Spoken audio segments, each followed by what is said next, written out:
Alors qu'est-ce que ça veut dire apprendre à vivre dans les ruines du capitalisme?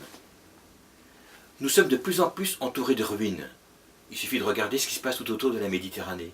Mais même dans les pays les plus avancés et les plus développés, les ruines tendent à se développer de plus en plus. Comme ces forêts par exemple, ruinées par une surexploitation, qui sont le point de départ de l'enquête d'Anat Singh, qui va dans l'Oregon voir ce qui se passe dans ces gigantesques forêts qui ont été absolument ravagées par l'industrie forestière, mais dans lesquelles pousse un champignon, le matsutake, dans lequel se regroupent des communautés d'anciens vétérans de la guerre du Vietnam, de réfugiés sans papier, de peuples d'Amérique latine, qui viennent là et qui vivent en cueillant des champignons qui finiront sur les tables et dans les épiceries de luxe et dans les restaurants de luxe japonais.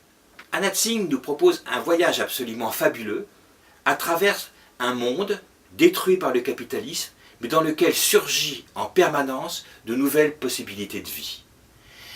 C'est un livre à la fois qui montre un ensemble extrêmement noir, qui est la manière dont le monde est en train d'évoluer à l'époque de l'Anthropocène, et en même temps c'est un livre plein de joie qui montre comment dans les interstices de ces ruines surgissent des possibilités de vie qu'on pouvait à peine imaginer.